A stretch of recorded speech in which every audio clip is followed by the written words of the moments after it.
Hello friends, welcome to Chaitali's kitchen. তোমরা সবাই কেমন আছো?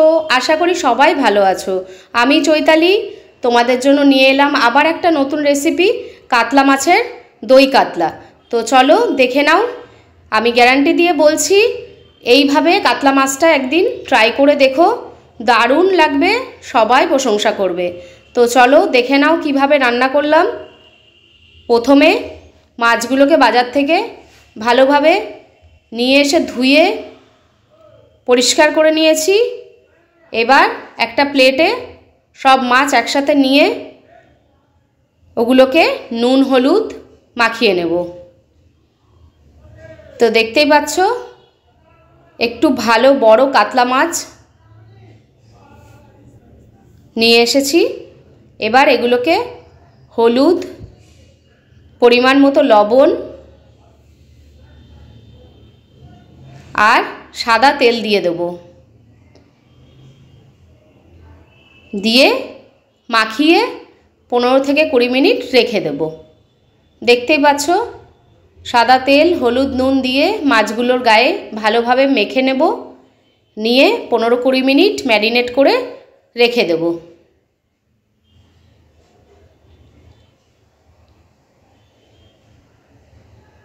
এপিট ওপিট করে মাখিয়ে দিলাম। দিয়ে এবার মাছটাকে মাখিয়ে রেখে দিলাম।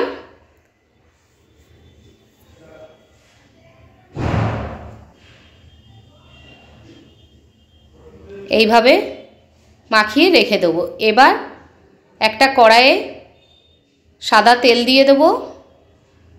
এই কাতলার দই কাতলাটা আমি সাদা তেলেই মাছটা ফ্রাই করব। তো দেখো, তেল গরম হয়ে গেছে আমাদের। একে একে কাতলা মাছের পেটিগুলো তেলে দিয়ে দিচ্ছি। এপিট ওপিট লাল লাল করে ভেজে তুলে নেব।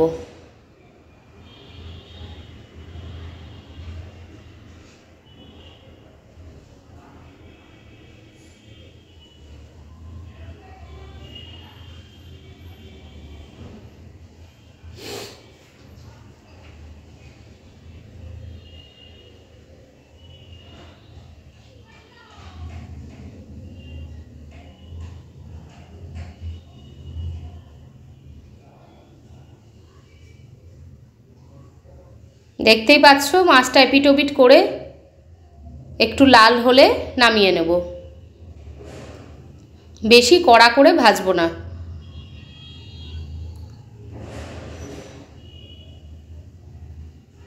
দেখো, মাছ ভাজা রেডি। এবার এগুলোকে একে একে তুলে নেব। এইভাবে আরও 4 পিস মাছ আছে আমার, ভেজে তুলে নেব। সমস্ত মাছ ভাজা হয়ে গেল। এগুলোকেও একে একে তুলে নিলাম।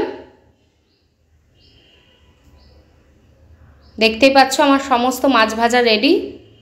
এবার ওই তেলে,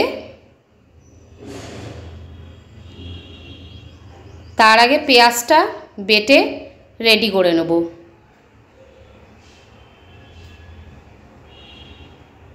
দেখতেই পাচ্ছ, পেঁয়াজ পেস্ট করে নেব।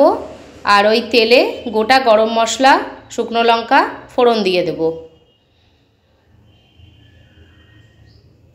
একটু ফ্রাই করে ওর মধ্যে পেঁয়াজ যে বেটে রেখেছিলাম পেস্টটা, সেই পেঁয়াজের পেস্টটা দিয়ে দেব।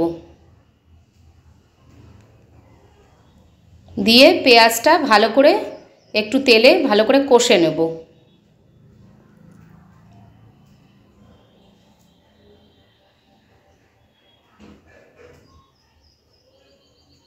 এবার আর একটা মশলা করে নেব, আদা রসুন আর কাঁচা লঙ্কা, এটাও পেস্ট করে নেব। দেখতেই পাচ্ছ, হয়ে গেছে পেস্ট। এটাও পেঁয়াজ যে কষাচ্ছিলাম পেঁয়াজের পেস্টটা, তার মধ্যে আদা রসুন আর কাঁচা লঙ্কার পেস্টটাও দিয়ে দিলাম। দিয়ে আবার কিছুক্ষণ কষিয়ে নেব। আর এক রকম মশলা করে নেব, কাজু, আর দিয়ে দেব মৌরি 1 চামচ। এই মশলাটা অতি অবশ্যই দেবে, না হলে কিন্তু যে দই কাতলার রেসিপিটি বানাচ্ছি সেটা অসম্পূর্ণ থেকে যাবে। 2 চামচ পোস্ত দিয়ে দিলাম, কাজু দিয়ে দিলাম, আর দিয়ে দিলাম মৌরি 1 চামচ, দিয়ে পেস্টটা করে নিলাম। নিয়ে এবার ওইটার মধ্যে দিয়ে দিলাম, দিয়ে আবার নেড়ে চেড়ে নেব। যতক্ষণ না সুন্দর করে তেল ছাড়বে মশলায় ততক্ষণ কষাতে থাকব। দেখতেই পাচ্ছ ভালো করে কষে যাবে। এবার পরিমাণ মতো লবণ দিয়ে দেব, ভালো করে কষিয়ে নেব। একদম আমাদের কষাতে কষাতে তেল ছাড়বে। এই রান্নাটায় আমরা হলুদের ইউজ করব না, হলুদ ব্যবহার করব না। চেরা কাঁচা লঙ্কা দিয়ে দিলাম 2টো, একটু সামান্য লঙ্কার গুঁড়ো দিয়ে দেব কালারের জন্য। দেখতেই পাচ্ছ কষাতে কষাতে আমাদের তেলটা ছেড়েছে। এবার আমরা টক দইটা অ্যাড করে দেব।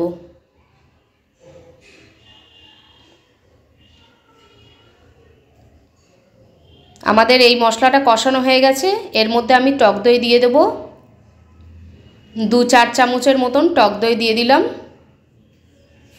দিয়ে আবার এটাকে ভালো করে কষতে থাকবো।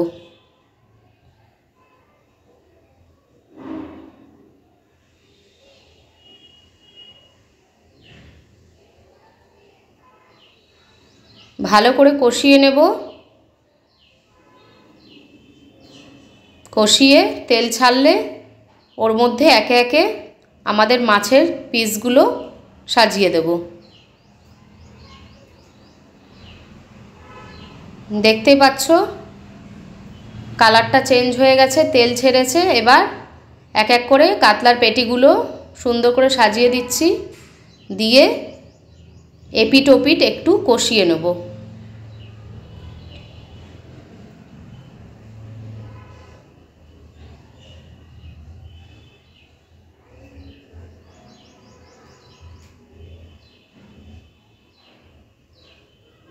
এপিট ওপিট করে দেব।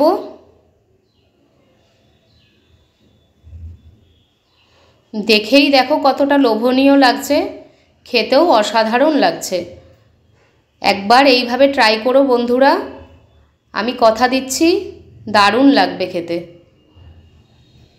এবার ওপর থেকে একটু গরম জল অ্যাড করে দেব। এটা বেশি ঝোল হবে না, গ্রেভি গ্রেভি থাকবে, তো পরিমাণ মতো গরম জল অ্যাড করে দিলাম। দিয়ে এবার একটু ফুটতে দেব।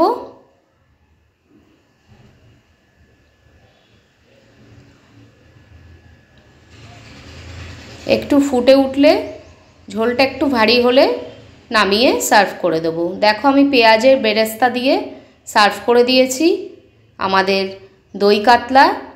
এইভাবে বানিয়ে একদিন খেয়ে দেখো বন্ধুরা। আর যদি ভালো লাগে তো like, comment, share and subscribe করে পাশে থেকো, ভালো থেকো। দেখো ঝোলটা কতটা গাঢ় হয়েছে।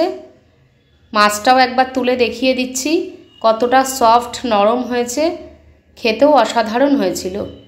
প্লিজ একবার ট্রাই করো, খুব ভালো লাগবে। তো আজ আসি, ভালো থেকো, আমার সাথে এইভাবেই দেখতে থেকো চৈতালিস কিচেন, পাশে থেকো বন্ধুরা। বাই বাই, আবার দেখা হবে কোনো নতুন রেসিপি নিয়ে।